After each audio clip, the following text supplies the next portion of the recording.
welcome back to our classroom today. Now, I hope you've had a great time going out and doing this scavenger hunt and finding all the different rocks.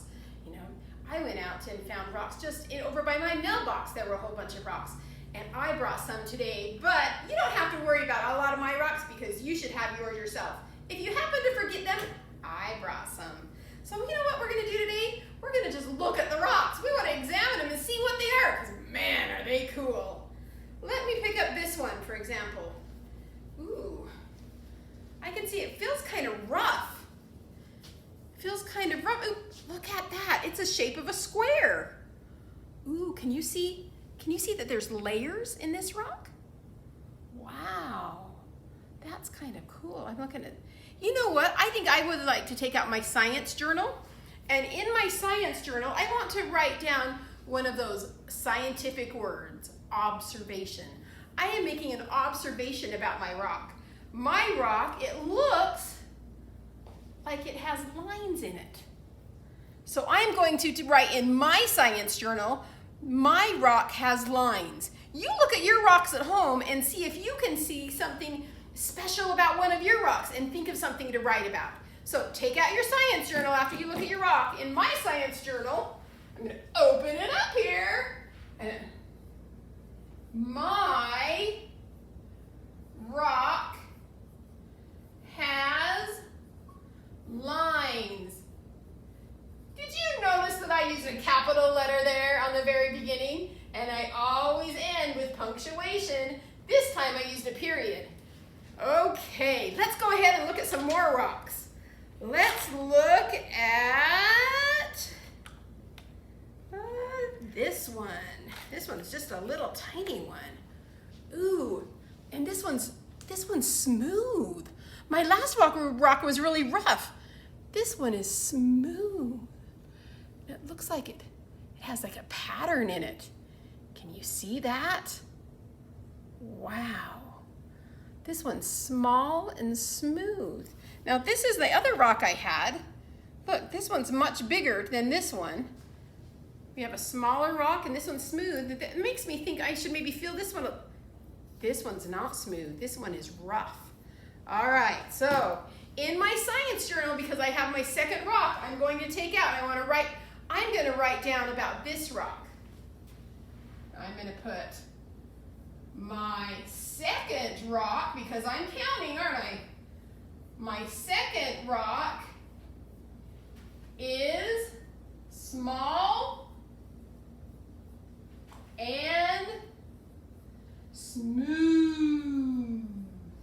Doesn't smooth just kind of sound how like it is? It's smooth. All right, guys. And I've got to remember my punctuation. I did remember my capital letter. Okay, so I've looked at two rocks now. Well, this one's kind of strange. Look at that. It has holes. Have you ever seen a rock that has holes before? Oh, and I know my last rock was smooth, so I'm curious about what the texture of this rock is. This rock is bumpy. Well, it makes sense because if there's a lot of holes on the street and you go boom, boom, boom, boom, boom, boom, and then now you've got a rock in it, so it's bumpy. All right. Are you looking at your rocks at home? Look at your rocks and see what observations you're making on yours. So for my third one, you know what? Sometimes it's good to number your things too, and I didn't do that, but I can go back and do that. Number 1, number 2. So what's going to be the next one? You got it, number 3. So number 3, I'm going to put this rock is bumpy. And I remember my period. This rock is bumpy. Now, I can tell you what, I am so looking forward to when we get in our Zoom meeting and we can sit down and you can share with me the observations, weird sounding word, huh? The observations that you made about your rocks. Okay, why don't you keep looking at your rocks? I'll give you a few minutes. Go ahead and pause the video while you look and do maybe 2 more sentences for me about rocks. All right, You were working really hard and you got 5 full sentences with capital and lowercase letters. You used your science vocabulary all about rocks and you made lots of, what was that big word? Observations. Well, you know what? I have a book that I'd like to share with you right now. It's called If You Find a Rock. And this is about all different things that you can do if you find a rock. The photographs are by Barbara Hirsch-Limber, and it's written by Peggy Christensen. Okay, here we go. If you find a rock, a nice, flat, rounded rock that sits just right in the crook of your finger, then you have a skipping rock. You toss it out in the water just to see it trip across the surface, making a chain of spreading wings. You know, this past summer, we went up to Bear Lake with my kids, and they would find the little rocks on the edge of the beach, and they would throw them out and watch them skip down. They had so much fun. Have you ever done that? If you find a rock, a big rock by the edge of the water, then you have found a splashing rock. When it hits the surface, the water jumps out of the way, raining back down on your outstretched hands. The bigger the rock, the wetter you get. Have you ever tried to do that? Splashed one of your brothers or sisters? That can be kind of fun. Let's see this one. Then again, you might find a rock sitting in a grassy field. Push it over. You have found a hiding rock. And in the cool, dark underside live all kinds of things that creep and crawl and hide out of sight. Think for just a minute. What kinds of things have you found when you flipped a rock over? One of my favorites is roly-poly bugs. You can put them, don't they tickle in your hand when you have them? Oh, let's see. How about this one? If you find a rock, a great rock that towers over you, then you have found a climbing rock. Hold on with your toes and fingers. Grip as hard as you can. Stretch and pull until you reach the top, where you feel much grander than you did on the ground. Don't you just, when you get up on top of a rock and you can look out and see, you feel like you're one of those lions and just proud as can be. All right, almost done with the book. Here we go.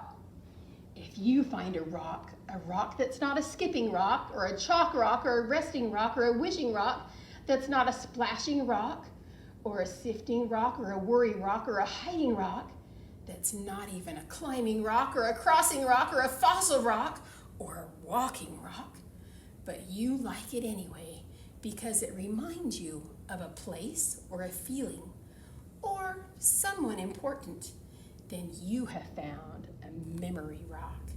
And sometimes those are the best of all. All right, guys. Do you have any idea what someone that studies rocks is called?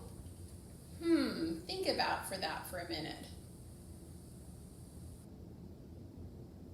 You know, I'll give it to you. Tell you who somebody that studies rocks is called a geologist. Can you say that? Geologist. A geologist is a person who studies the earth and the changes that take place on or below the surface. Where do you find rocks? You find them on the earth, right? You find them where we live.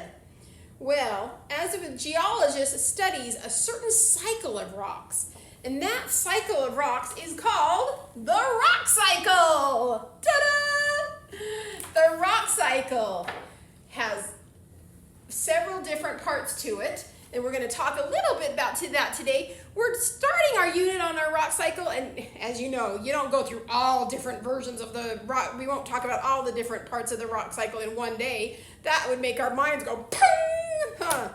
So today, we can say that we start sedimentary rock, metamorphic, and then magma, and it goes to a volcano, igneous, sediment, and then back to sedimentary. Now, those are a lot of big words to try to figure out. So today, we're just going to talk about this part right here. We're going to talk about sediment and sedimentary rocks. But you know, sediment comes from igneous rocks, And sedimentary rocks can change and go to metamorphic rocks. But we'll talk about more about that later. Today is just we're going to talk about sediment. Sediment is layers, sedimentary rocks are layers of sediment that have compacted, that have got really tight together over time. So if you look at this rock right here, can you see the layers? What about in this one? Can you see the layers? These are sedimentary rocks where the pieces have been put together over time. What about this one? Is that a sedimentary rock? Does that have layers? No, Mrs. Gibson, that one has holes. Now, you say, well, Mrs. Gibson, what is sediment? I don't know what sediment is. Let's think for a second. How about like if you drink some orange juice and you drink the orange juice down and at the very bottom of the orange juice, you have some of the little pieces of the orange at the bottom, that what's left over there, that could be sediment. Just like in a river, sometimes you'll go along and you can have the soil. You can see in a river all the different layers, those compact together and they will make a sedimentary rock. Boy, guys, we're learning lots of stuff about the rock cycle and I am really excited to keep going about it with you. Please go out and see if you can find a sedimentary rock so when we meet next time, you'll be able to show it to me. Thanks!